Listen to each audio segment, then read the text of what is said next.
We are here at the Strong and Free Conference speaking to Preston Manning. Welcome, Preston. Well, thank you, Jocelyn. So the Manning Institute has morphed into the Strong and Free Network. That's right. Tell the viewers, if they don't know, what was the genesis of the Manning Institute and what did you try to achieve over the years? Well, for a number of years, of course, I was involved in party politics through the Reform and the Canadian Alliance and the Conservative Party, but we distinguish between the parties and the movement. I have a kind of a diagram of a pyramid with the parties. You have people who run for elected office at the top, but down below is everything from think tanks to advocacy groups to communications groups that we call the movement as distinct from the party. And the parties are only as strong as the movement. If there's better ideas coming forward, if there's campaigns being done, if there's good communications, it all helps the parties. So when I got out of electoral politics, I thought, what can we do to strengthen the movement? And that's what the Manning Center and the Manning Foundation was all about. And it's done some great work. So let's talk about the transition to the Strong and Free Network. We've got some new leadership and Jamil Giovanni taking over. Yeah. Well, what are your thoughts on that? I myself and a number of the people that sort of started the foundation, we're all getting long in the tooth, so we're conscious of the need to pass things on to the next generation. And of the various things we're doing, the networking thing seemed to be one of the most important, because Conservatives, partly because we're entrepreneurial, independent, we tend to operate in silos. We don't, the think tanks don't do a lot together. They're afraid of losing donors to each other. The advocacy groups compete for money. The provincial parties are not that active in supporting the federal party. So the networking function was probably one of the most important things, and we were able to pass that on to Canada Strong and Free Network. That's its focus, and of course it's been led by Troy Lanigan, who's done a great job on that, and he was with the Taxpayers Federation. He had lots of connections, but Troy wants to he wants to semi-retire as well, so we wanted to find a younger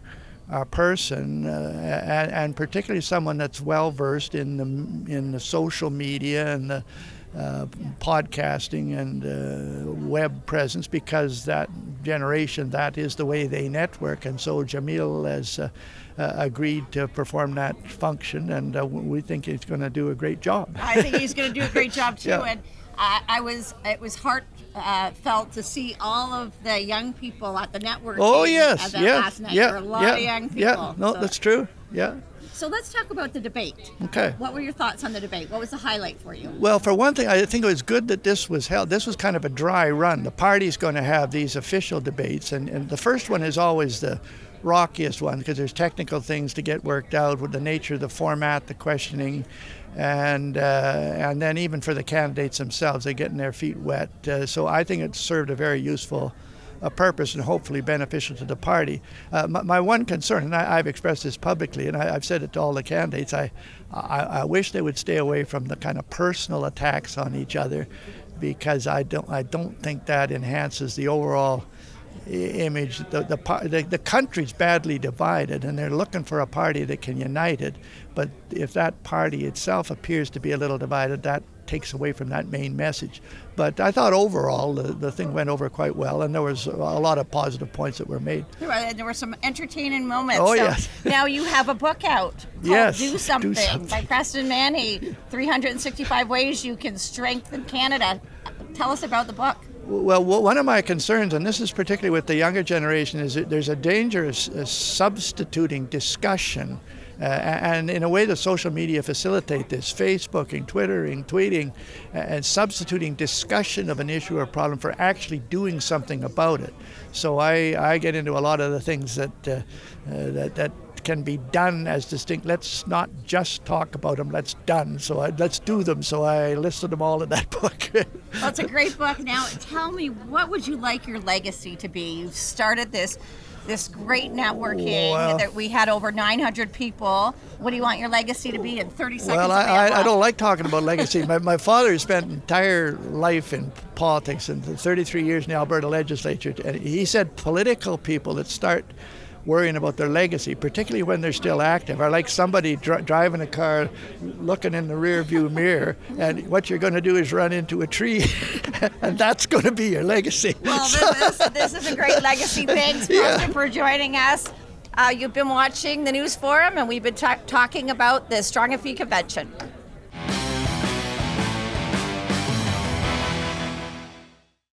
How do government policies affect the price of milk? How could City Hall cut your property taxes without impacting services? How do carbon taxes affect gas prices? How many patients die each year while waiting for surgery? SecondStreet.org is asking governments hard questions. We're telling the stories behind the numbers. We also post all the data we receive online so that you can see the results for yourself. If you'd like to learn more about our think tank, please visit us at SecondStreet.org and sign up for our email updates. As one of Canada's leading ETF providers, BMO ETFs have partnered with investors for over a decade, delivering insights and growth through core investments, innovation, responsible investing, and income solutions. Start today at bmo.com/ETF.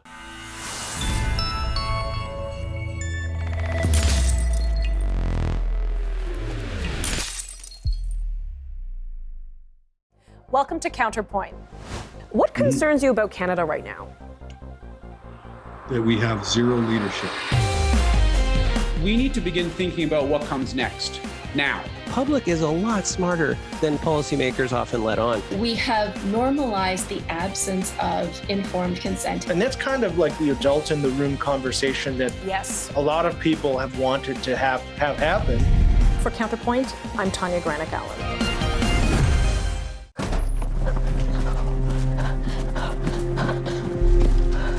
Johnny wanted to go back home. It was 1,000 kilometers away. They forced him to go to the Indian residential school. More than 150,000 of us children had to go. They wanted to change us. Our Father in heaven, hallowed be your name. Hallowed be your name. Thy kingdom come, Thy kingdom come, thy will be done. Thy will be done. Kill the Indian and the child. It's been called cultural genocide. I survived residential school. My brother Johnny did not. Chani Wenjack was one of thousands of children who died due to Canada's residential school system. More than 80,000 survivors and their families still live with its legacy today. It's about affordability for families. It's about ensuring businesses can prosper and making sure politicians listen to you. That's where the Canadian Taxpayers Federation comes in. The ones who stand up to tax and spend politicians and government-funded interest groups daily. Because when we stand together, we have power. So if you want lower taxes, less waste, and accountable government, you need to get involved. Join us at taxpayer.com.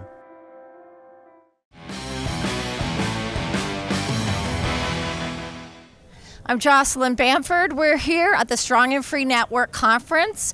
I'm the host of Canadian Innovators on the News Forum, and I'm here with Jamil Javani, who is the new president of the Strong and Free Network. Jamil, for people that don't know you or haven't had a chance to get to know you, could you give us an overview of how you got here and a little bit about your background? Yeah, well, I grew up in Brampton, Ontario. I am the son of an immigrant to Canada from Kenya and an Irish-Scottish mother. And, I think I grew up seeing some of the most challenging parts of life in Canada. I was considered illiterate when I was 16 years old. And I've also seen some of the great parts of Canada because by the time I was 22, I had a scholarship to go to law school. So I think I understand well what we need to fix in Canada and also what we need to keep, maintain, and protect. And I'm really excited to bring that perspective to this new job. That's amazing. So let's talk about the Strong and Free Network. Tell us about your vision and what you'd like to achieve in the next year or two. Yeah, I'm very excited about this because a fantastic foundation has been laid down by Preston Manning, by Troy Lanigan, the team that has been leading the Strong and Free Network, formerly the Manning Center, for years now. And I see my role as really bringing different generations together. I think that we cannot rely on the public schools or the mainstream media, universities, to pass on the wisdom from older generations of conservatives to younger generations. We've got to do that ourselves and build new institutions, invest in new institutions, and I think that's what the Canada Strong and Free Network is about. Yeah, great stuff. So you moderated the debate last night. I did, So yes. let's talk about the debate. I'd love to know what you thought was the highlight of the debate. Yeah, I think the highlight of the debate for most people is probably the interactions between Jean Charest and Pierre Poilievre. They got very heated. I know that stuff has been trending on social media. But honestly, the highlight for me was just seeing the candidates beside each other and having to articulate visions for the country and to find points of distinction. And I think that we did a good job of showing that. You know, we do have an alternative to Justin Trudeau. We do have an alternative to the left, to the Liberals, and we need more of that. So, highlighted in the debate last night was the resource sector. So talk to us about what you saw from all of the candidates with regards to resource development, because I think that's really critical for Canadian business, because we need affordable energy to be competitive, but also for prosperity for Canada. So walk us through what you saw from the candidates. Well, I think there's a growing recognition from people across the political spectrum that what's happened with Ukraine and Russia is a reminder of why we need ethical producers of energy like Canada and our oil and gas industry. So I think everyone on the stage yesterday, all the candidates really understood that. What I think also emerged is understanding that energy is tied to national unity and that we do need our provinces to be able to work together in order to keep everyone feeling supported and welcomed in our country. I mean, we can't take for granted that we can have divisive energy policies and that people will still feel like their fellow citizens care about one another. And I think that came out clear too. So one of the things that we talked about yesterday in the debate, or the leaders talked about in the debate, was a New Canadians and a vision to bring New Canadians into the Conservative movement. So what would your vision be for that, and how is the Strong and Free Network going to play a role in that? Yeah, I think the vision is really showing people that our principles as Conservatives can solve problems that people care about. And whether it's problems that affect one minority group more than another, or whether it's problems that affect all people from the working and middle class, I think we need to be very clear that we've got solutions to their problems, to their concerns. And I think we also have to make sure that we're not just showing up because we want votes. It's about understanding people and caring about people. That's what this conference is about. I think over the last 10 plus years, the Canada Strong and Free Network has been able to do that for lots of people across Canada, and we need to just do it for more of us. Okay, wonderful. Well, we have a great vision. You've provided a great roadmap for the Strong and Free Network. Tell me your priorities in the next year in just the 30 seconds that we have left. Well, our biggest priority is, one, to make sure next year's conference is equally or hopefully more awesome than this year's has been, and also to bring younger people of different backgrounds, more working middle class people into the decision-making fold, and to see the network as a place where they belong. Wonderful. Well, thanks, Jamil. We're looking forward to seeing you grow this organization. Thanks for tuning into the News Forum and seeing what's happening at the Strong and Free Conference. I'm Jocelyn Bamford.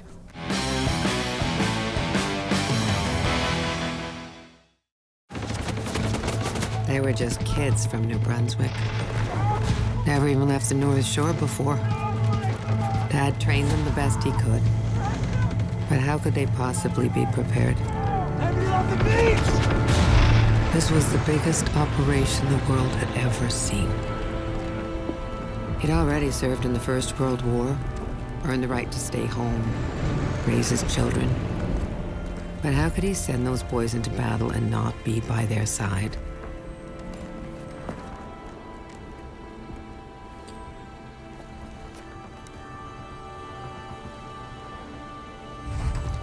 Many were killed that day. One was my father. Major Archie McNaughton was 47 when he died on D-Day, the invasion that marked the beginning of the end of the Second World War. I'm Nima Rajan, and this is the Forum Daily. Join us for our daily news program that brings you the biggest stories of the day from Canada and around the world. The Forum Daily gives you the facts on the issues that matter to Canadians to help you stay informed in an ever-changing world. Join me weekdays for the Forum Daily, 6 p.m., 7:30 p.m., 9 p.m., and 11 p.m. Eastern, right here on the News Forum Network.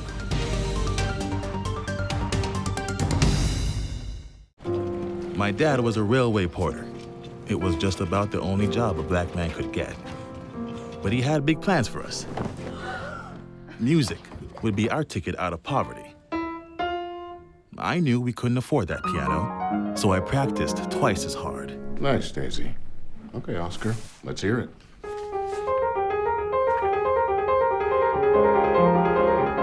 Turns out I wasn't half bad.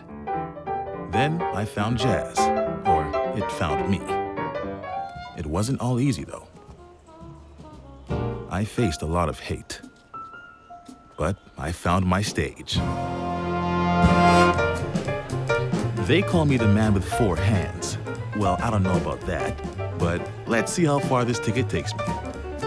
From Montreal to Carnegie Hall and far beyond, Oscar Peterson became one of the most recorded and celebrated jazz musicians of all time.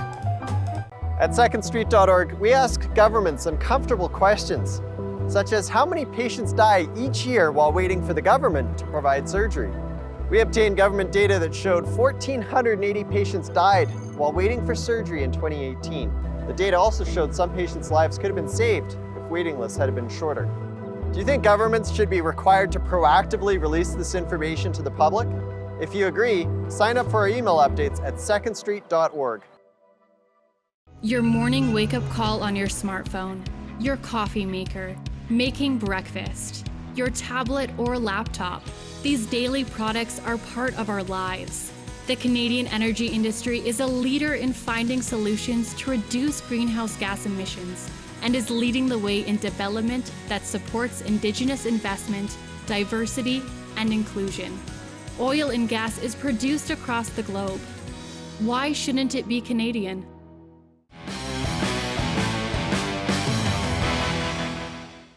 We're talking with Roman Baber, who's a candidate for the leadership of the Conservative Party of Canada.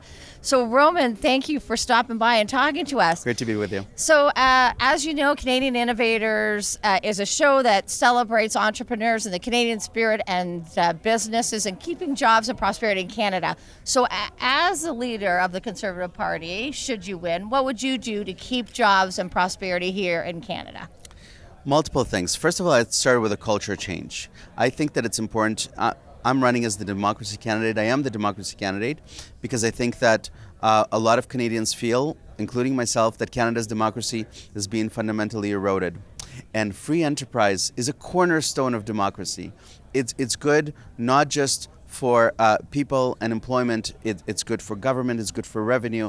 It's good for moving the ability of folks like myself that came to Canada with very, very little to succeed and realize their dreams. So I love entrepreneurship to begin with, and I love human ingenuity. Having said that, in terms of some concrete action, first of all, I'm very determined unleashing Canada's economic potential by making it the natural resources superpower that it ought to be. And that means unshackling our natural resources industry, of course, repealing the carbon tax, repealing the anti-pipeline bill, and that will have a spillover effect on industry and manufacturing generally. Second thing I'd say is I'm very interested in housing, and I'm not giving up on the dream of Canadian home ownership. And in addition to increasing the first-time home buyers exemption and making federal land available, I'm traditional that way, and I think that one way to encourage the growth of housing is to build transit and infrastructure to encourage the creation of new and affordable communities. And so I'm determined that we're going to start building transit and roads again in this country, overcome the political gridlock, and that will have a wonderful spillover effect on our economic prosperity and manufacturing. So talk to us, all great stuff and stuff that entrepreneurs and small business people want to hear. Talk to us about the highlight for you in the debate last night. You were pretty feisty, you had some good one-liners. What was your highlight? I had a lot of fun in the debate yesterday, and I'm glad that I was able to convey a few points across. The highlight for me was to be able to tell my story that might resonate with a lot of your viewers, is that I come from very, very humble beginnings. We came to Canada when I was 15. My first mattress was from the recycling bin across the street, but I had every blessing to go to school, to succeed, to join a small business. In fact, I joined a small law firm, and I think we're 4 people, and then at some point we're about 35 to 40, and that is something that I hope would resonate not just with your viewers, but a lot of Canadians. And that's another reason why I'm in this race, in addition to restoring Canada's democracy, is to restore Canada's opportunity. I think that we owe it to contemporary Canadians and future generations to have the very same blessings that I had. Well, you definitely touched a nerve with some folks. I heard some folks talking about how you were resonating with them, especially when you're discussing New Canadians and coming here for a better life. So reach out to New Canadians. Tell them your pitch.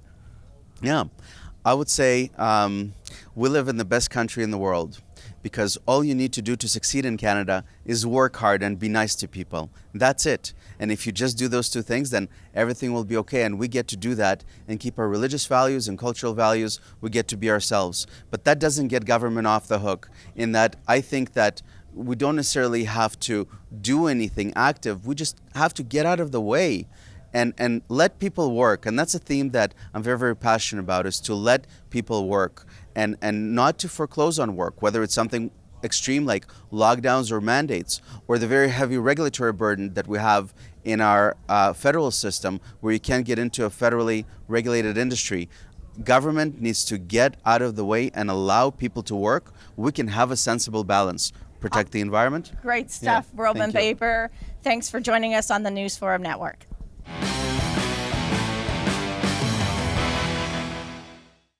Your morning wake-up call on your smartphone, your coffee maker, making breakfast, your tablet or laptop. These daily products are part of our lives. The Canadian energy industry is a leader in finding solutions to reduce greenhouse gas emissions and is leading the way in development that supports Indigenous investment, diversity, and inclusion. Oil and gas is produced across the globe. Why shouldn't it be Canadian?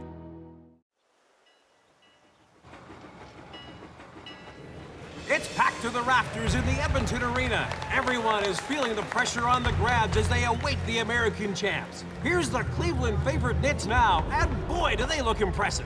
Look at their uniforms. I bet you could sure run in smart shirts like those. Not that. Look, world champs, my eye. Grads, we don't play for glory. We play the game for the game's sake. So tonight, you're going to earn that title by playing your game. Teamwork, passing. Let's show them what it means to play the Grads.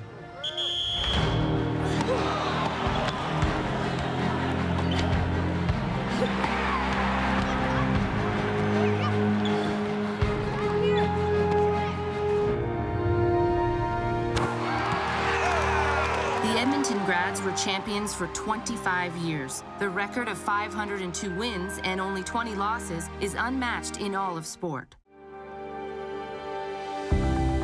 Are you confused by which app to use to invest with? Perhaps a conversation with a professional is a better approach to investing for you.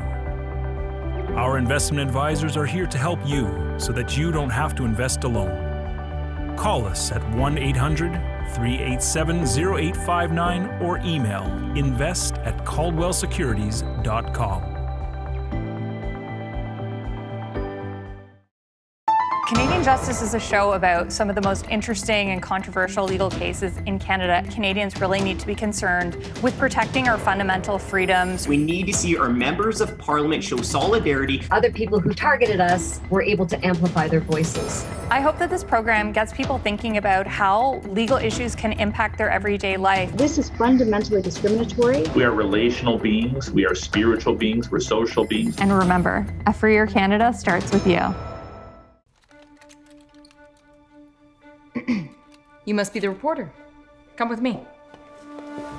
So, Miss McGill, how does it feel being Canada's famous women engineer? The real story is the work we've done retooling this factory. To build the Hawker Hurricane? Indeed. 40 planes last month with a capacity of up to 100. Our fighters are over England as we speak. Of course, it pains me to see airplanes mass-produced like boxcars or baby carriages. But in war, we make concessions in favor of innovation. You must feel at home, though, managing all of these women. I'm not here to manage women. Well, you must admit it is an unusual job. I'm the chief engineer here. I do what engineers do. That's all. What are we doing now? We are to win this war. We need to know how she flies. Elsie McGill was the world's first female aeronautical engineer. She oversaw Canada's production of Hawker Hurricanes during the Second World War, earning her the nickname Queen of the Hurricanes. We're here at the Strong and Free Forum in Ottawa, and I'm talking with Catherine Swift, who's the president of the Coalition of Concerned Manufacturers and Businesses of Canada. Welcome, Catherine. Thanks, Jocelyn. We're talking about the leadership debate last night, so I would love to know what you thought was the highlight of the debate. Oh boy, that's a tough question. I don't know if there was any one sort of particular moment that stood out for me.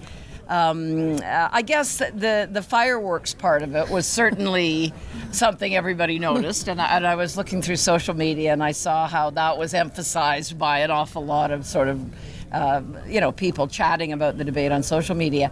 And that's understandable. And of course, it also showed us that the contenders are really Poilievre and Charest, right? And again, no surprise there. So I think in terms of who the debate benefited more than anything, it would be Roman Baber and Scott Henning, because they're kind of the less known quantities, especially Scott Henning. You know, he really, Roman Baber has had a profile in Ontario since he sort of, was an outlier, shall we say, on the whole vaccine mandate issue and was booted out of the Tory caucus as a result. Something that struck me, and maybe this is just my personal opinion or whatever, but when Roman Baber said, "I come from a communist country," that has always struck me. I have over the years worked with people that were in former, Soviet republics and so on, and it's such a good point that I think most Canadians don't realize well enough, because we're lucky. We're very lucky in Canada. And people that come from communist countries, boy, they've lived under some really awful circumstances. There's a keynote speaker later in this conference, as you may know, that escaped from North Korea. And I'm looking forward, well, not looking forward, it's probably going to be horrific, but I think it'll be fascinating, because we Canadians don't realize how amazingly good we have it, and therefore we don't fight hard enough to keep our freedom, our great economy, all the amazing comforts of life we have here in Canada.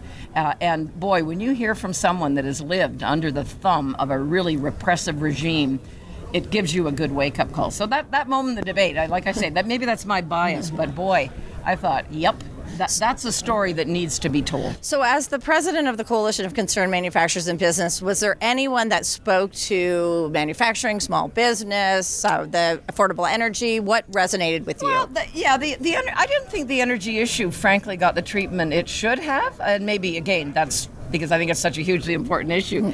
It was touched on, as you know, but I didn't think it really got the extensive treatment that it deserved. But certainly I think from a pure sort of business perspective, I think most of the candidates had a pretty reasonable, freedom really affects business too, as you know, and there was a lot of emphasis on freedom. Part of it was in the context of the trucker convoy, but a lot of it was just in general. We currently have a federal government that is restricting our freedoms in many, many ways. Some of it's kind of pandemic related, some of it's pandemic used as an excuse to restrict freedoms that are not necessary at all, because the government just wants to be more, dictatorial. But I guess from a business standpoint, I thought any of these people would actually have I think a decent platform to put forward. Certainly a heck of a lot better than what we currently have in our national government in Ottawa. So could you call a winner? If you had to pick the winner of the debate, who would you say it would be? I don't know that there was a winner. I really don't. I think both the two front runners, Poilievre and Charest, they both acquitted themselves quite well. They were very different, of course, in tone. Pierre was his usual sort of boom, boom, boom, boom, question period, attack mode guy. And Charest was trying to take his, and he's had a history of this in politics, as being a little more of a conciliator, I'm here because I worry about my country and that kind of thing. So I think both of them actually did quite well in very different ways. Okay, well, there you have it. Catherine Swift, president of the Coalition of Concerned Manufacturers, and her thoughts on the leadership debate at the Strong and Free Network. You're watching the News Forum.